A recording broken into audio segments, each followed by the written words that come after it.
Doktora Hani Lacuna Pangan, ang ina at punong lungsod, dating punong lungsod ng minamahal nating Maynila. Bagamat bagamat tumigil o huminto ang pagiging punong lungsod, ang pagiging ina nagpapatuloy. Ang pagiging nanay hindi mawawala. Mga kamag-anak, kapamilya, kaibigan ng ating mga anim na magigiting na tumanggap ng hamon na magpakasal at manindigan. Minamahal kong anim na ikakasal. Kinikilig po ako sa inyo. Minamahal na bayan ng Diyos, magandang umaga po sa inyong lahat. Welcome sa ating dambana ni Inang Peña Francia dito sa atin sa Paco, Maynila. Tunay nga ang araw na ito ay ginawa ng Diyos. This is the day that the Lord has made, not only for our 6 couples, but also for our parish community. Alam niyo, hindi po aksidente na ngayon ang araw na ating napili upang sila'y mag-isang dibdib. Sapagkat kahapon lamang, August 29, ginuta natin ang martyrdom o pagsasakripisyo ni San Juan Bautista. At in-enthrone dito sa ating dambana ang kanyang imahen bilang isa sa mga pintakasi natin dito sa parokya. Bakit hindi po aksidente? Sapagkat kung ating titignan, ang buhay ni San Juan hindi lamang nagtapos sa pangangaral, hindi lamang nagtapos sa pagbibinyag, kundi ang buong buhay ni San Juan, bagamat nalagay sa alanganin ng kanyang buhay, ito'y dahil sa paninindigan niya, hindi lamang sa pananampalataya, kundi paninindigan sa kabanalan ng kasal. Kung inyo matatandaan, sinabihan niya si Herodias, ang asawa ni Haring Herodes, hindi tamang nakikisama ka sa kapatid ng iyong asawa. Kaya kung ating titingnan, dahil doon sa paalalang yon ni San Juan, pinugutan siya ng ulo, naging dahilan ng kanyang kamatayan. Kaya bakit hindi po aksidente? Kahapon, in-enthrone natin ang kanyang imahen at ngayon naman, 6 na mga mag-iisang dibdib ang siyang magsisimula ng kanilang buhay pamilya.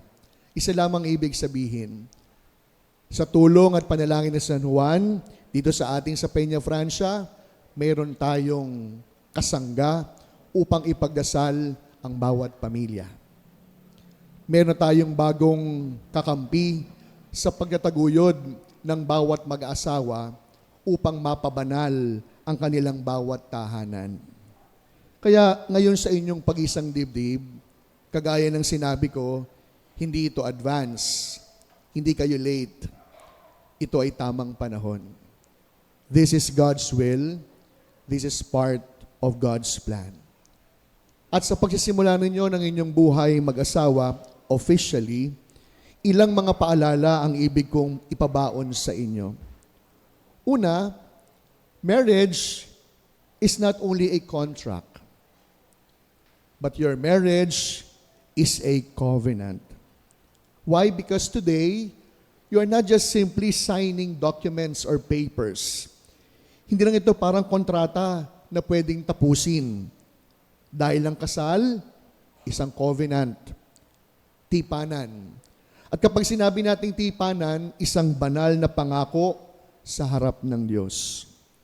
That is why, my dear 6 couples, your yes today means yes forever. In good times and in bad, in sickness and in health, in laughter and in tears. Para bang sinasabi ninyo ngayong umaga, I choose you.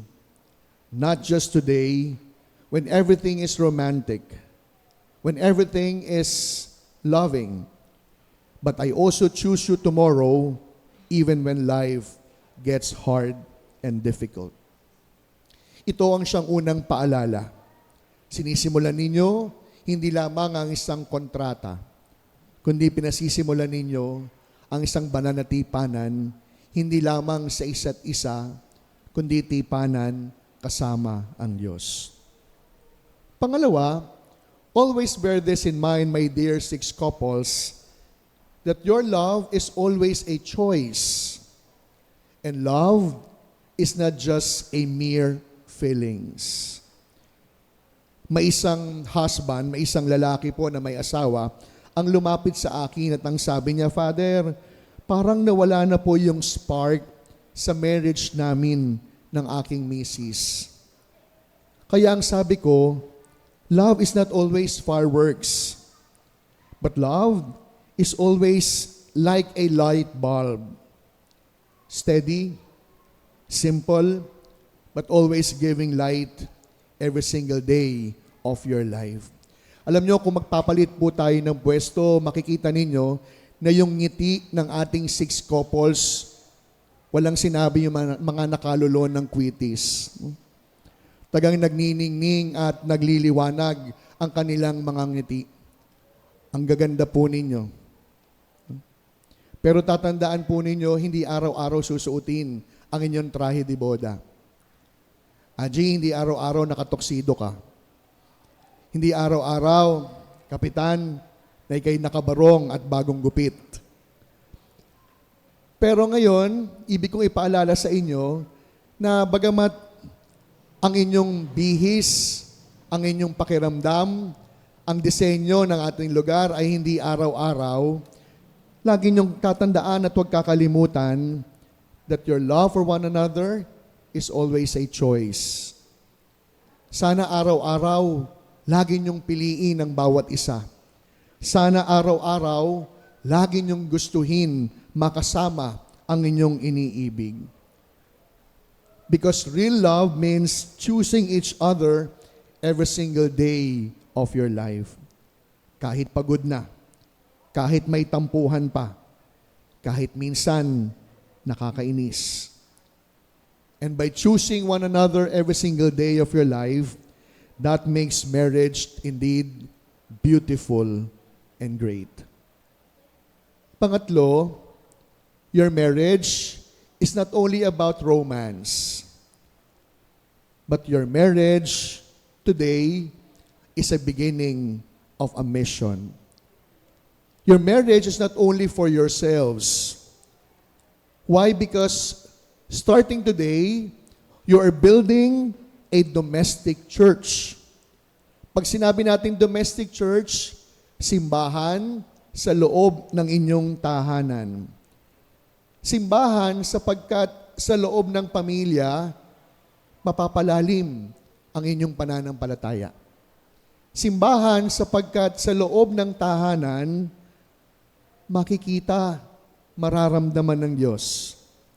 Simbahan sapagkat sa inyong tahanan, ito ang magiging eskwela ng pagmamahal at pananampalataya. Kaya ang mission po ninyo ay hindi lamang maging perfect couple, but your mission is to be a loving couple, to be a forgiving couple, and lastly, to be a faithful couple that points others to God. Sigurado sa tagal ng inyong pagsasama, nahanap nyo na marahil ang sikreto, what keeps you together. Alam nyo, pag po nagtatanong-tanong ako sa mga tao, lalo pa yung mga hindi kasal, ang laging sinasabi, Father, nagmamahala naman po kami. Mahal ko siya, mahal niya ako, hindi kami nag-aaway, sigurado naman, hindi rin kami maghihiwalay. But I think they have missed the point. They have forgotten the real secret of the success of marriage. And what is that? Or rather, who is that? The secret? Keep Christ at the center. Mga minamahal kong anim na kakasal, yun ang pinagkaiba ng mga nagmamahalan lamang ng sila-sila lamang. Ang pinagkaiba, hindi kasama si Jesus. Wala ang Diyos sa kanilang pagmamahalan. Kaya, kung may ultimate marriage tip man ako na pwedeng ibigay, ito yon. Put Jesus at the center of your relationship. Kaya, when you put Jesus in the center of your relationship, even if you fight, you will pray. Even if you have problems, you would kneel down to pray. Even if you feel weak, you would ask strength by coming to church and celebrate the Eucharist. Kasi kung si Lord lang ang nasa gitna ng inyong pagmamahalan, kahit anong unos, kahit anong problema, hindi kayo basta-basta matitinag ng ano paman. Kaya may namahal kong anim na magigiting na ikakasal, you are now saying this to us. You are now proclaiming this to your better half. I love you today, tomorrow, and for the rest of my life. Maring oo, hindi po madali, but it is possible. Because you are not alone. Always bear this in mind. God is with you. Inang Peña prays for you. Kaya ang tanging dasal namin para sa inyo, as you officially begin your married life today, I hope and pray that you would live happily ever after. And just like any other fairy tale, as you lived happily ever after, your years will turn into silver. Your silver will turn into gold. And your gold will turn into diamond. Because diamond is forever. Amen.